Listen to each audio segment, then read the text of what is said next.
പിതാവിനും പുത്രനും പരിശുദ്ധാത്മാവിനും സ്തുതി, ആദ്യം മുതൽ എന്നേക്കും ആമീൻ.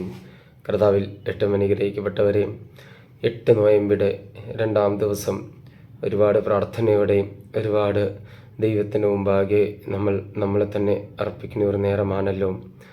8 നോയമ്പിൽ നമ്മൾ ഏറ്റവും അധികം മാതാവിൻ്റെ ജീവിതത്തെ പോലെ തന്നെ നമ്മുടെ ജീവിതവും കൂടുതൽ അനുഗ്രഹത്തിലേക്കും കൂടുതൽ കരുണയിലേക്കും കൂടുതൽ സ്നേഹത്തിലേക്കും നമ്മളെ തന്നെ കർത്താവിലേക്കാണ് നമ്മളൊരു യാത്ര ചെയ്യുന്നത്. മാതാവിൻ്റെ ജീവിതത്തിൽ ഒരു യാത്രയുണ്ട്. ഒന്നും മനസ്സിലാവാത്ത സമയത്ത് പോലും ഗബ്രിയേൽ മാലാഖ ദൈവമാതാവിൻ്റെ മുമ്പാകെ മംഗളവാർത്ത നടത്തിയപ്പോൾ ആ അഭിവാദത്തിൻ്റെ അർത്ഥം എന്താണ് പോലും അറിയാതെ നേരിട്ട് ദൈവഹിതം എന്നാണെന്ന് പറഞ്ഞുകൊണ്ട് എല്ലാം ദൈവത്തിലേക്ക് സമർപ്പിച്ചുകൊണ്ട് ദൈവത്തിൻ്റെ ഇഷ്ടമാണെന്ന് മനസ്സിലാക്കിക്കൊണ്ട് എല്ലാം പൂർണ്ണമായി ദൈവത്തിന് മുമ്പാകെ വിട്ടുകൊടുത്തുകൊണ്ട് പൂർണ്ണമായി ദൈവത്തിൽ വിശ്വാസം അർപ്പിച്ചുകൊണ്ട് മറിയാം ജീവിതം മുമ്പോട്ട് കൊണ്ടുപോയി. എന്നാൽ ഈ ഒരു 8 നോയമ്പിൻ്റെ സമയത്ത് നമ്മളും നമ്മുടെ ജീവിതം ഇതേപോലെ തന്നെ ദൈവമാതാവിൻ്റെ മുമ്പാകെ നമ്മൾ സമർപ്പിക്കാൻ പോകുന്നു. ഇന്ന് നമ്മൾ എടുത്തിരിക്കുന്ന സുവിശേഷ ഭാഗം വിശുദ്ധ ലൂക്കോസിൻ്റെ സുവിശേഷം 1-ാം അധ്യായം 26 മുതൽ 38 വരെയുള്ള തിരുവചനങ്ങളാണ്. എന്നാൽ ഇതിന് നമ്മൾ 5 വാക്യങ്ങൾ മാത്രമേ നമ്മളിവിടെ ധ്യാനിക്കുന്നുള്ളൂ. ആദ്യത്തെ വാക്യം നമ്മൾ പ്രത്യേകിച്ച് 29-ാം വാക്യം നമ്മൾ ഇപ്രകാരം കാണുന്നു: ഈ വചനം കേട്ട് അവൾ വളരെ അസ്വസ്ഥതയായി. എന്താണ് ഈ അഭിവാദത്തിൻ്റെ അർത്ഥം എന്ന് അവൾ ചിന്തിച്ചു. ഇവിടെ നമുക്ക് മനസ്സിലാക്കാൻ സാധിക്കും, ദൈവമാതാവിക്ക് ഒരു അസ്വസ്ഥതയുണ്ടായി. എന്താണ് ദൈവമാതാവിൻ്റെ അസ്വസ്ഥത? അതായത് ഒരു സ്ത്രീ ഏറ്റവും നല്ല രീതിയിൽ ജീവിക്കുന്ന ഒരു സ്ത്രീ, അതിൻ്റെ അപ്പുറത്ത് നല്ല രീതിയിൽ ജീവിക്കുന്ന ഒരു നിഷ്കളങ്കമായി എളിമയുള്ളൊരു സ്ത്രീ, എല്ലാവർക്കും ശുശ്രൂഷ ചെയ്തു കൊടുക്കും, എല്ലാവരുടെ നന്മ ആഗ്രഹിച്ചുകൊണ്ട് എല്ലാവർക്കും വേണ്ടി പ്രാർത്ഥിക്കുന്ന ഒരു സ്ത്രീ. എന്നാൽ ഇവിടെ അമ്മയുടെ ഒരു അസ്വസ്ഥത എന്ന് പറഞ്ഞാൽ, ദൈവത്താൽ എന്തിന് ഈ സ്ത്രീ തന്നെ തിരഞ്ഞെടുത്തു? ഒരു പക്ഷേ ഏറ്റവും വലിയ ആൾക്കാരും വലിയ മറ്റേ അറിയപ്പെടുന്ന സ്ത്രീകൾ അവിടെ ഉണ്ടായിരിക്കാം. പക്ഷെ ദൈവം ഇവരെ ആരെയും സ്വീകരിക്കാതെ, ഇവരാർക്കും ഈ ഗബ്രിയേൽ മാലാഖയുടെ ഒരു മംഗളവാർത്ത കൊടുക്കാതെ ദൈവത്തിൻ്റെ അമ്മയായി തിരഞ്ഞെടുക്കണം എന്ന് നിശ്ചയിച്ച് ദൈവമാതാവായി മറിയത്തിൻ്റെ അടുത്താണ് വന്നു ഈ ഒരു അഭിവാദനം നടത്തുന്നത്. അപ്പോൾ മറിയം അസ്വസ്ഥതയായി. കാരണം ഈ സമൂഹത്തിൽ വേറെ കുറേ വ്യക്തികളുണ്ട്. പക്ഷേ അവരെ ഒന്നും തിരഞ്ഞെടുക്കാതെ നേരിട്ട് മറിയം അല്ലെങ്കിൽ അമ്മയായ മാതാ മറിയം, മദർ മേരി, ഈ അമ്മയെ തന്നെ തിരഞ്ഞെടുക്കാനുള്ള കാരണം ഇതൊരു അസ്വസ്ഥതയ്ക്ക് കാരണമാണ്. പക്ഷെ ഇതൊരു അസ്വസ്ഥതയല്ല. മാതാവിനെ പോലെ അത്ര നന്മയുള്ളതും നല്ല ഹൃദയമുള്ളൊരു സ്ത്രീയാണ് കർത്താവിന് ആവശ്യം.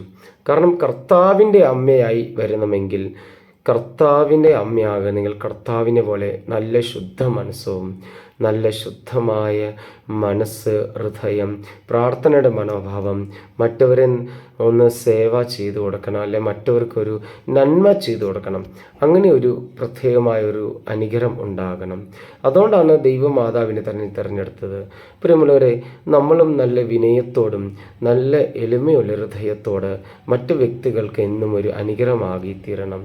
അവരെ നമ്മൾ ശുശ്രൂഷിക്കണം, അവർക്ക് വേണ്ടി പ്രാർത്ഥിക്കണം. അപ്പോൾ ദൈവമാതാവിൻ്റെ അസ്വസ്ഥത മാറിയത് പൂർണ്ണമായി ഈശോയിലേക്ക് സമർപ്പിച്ചപ്പോഴാണ്.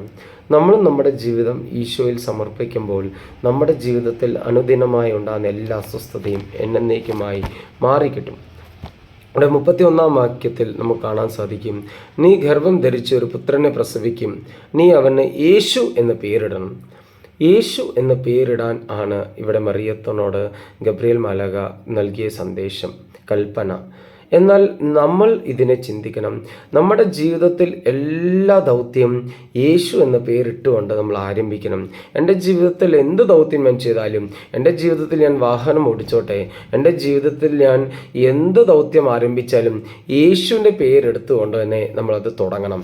യേശുവിൻ്റെ നാമത്തിൽ ചെയ്ത ഒരു പ്രവൃത്തിയും അതിനൊരിക്കലും അന്ധകാരത്തിലോ അതിലൊരിക്കലും വിജയം കിട്ടാതെ പോവില്ല. യേശുവിൻ്റെ നാമത്തിൽ ഏറ്റെടുക്കുന്ന ഏത് പ്രവൃത്തിയും 100 മേനി വിജയം തന്നെ യേശു നമുക്ക് നൽകും. അപ്പം ഈശോയെ പോലെ നമ്മളും എല്ലാ കാര്യത്തിലും പ്രാർത്ഥനയോടെയും ഈശോയെ കൂട്ടുപിടിച്ചുകൊണ്ട് നമ്മൾ നമ്മുടെ ജീവിതത്തെ മുമ്പോട്ട് നയിക്കണം. അതുകൂടി നമ്മൾ ഓർമ്മ ഉണ്ടാവണം.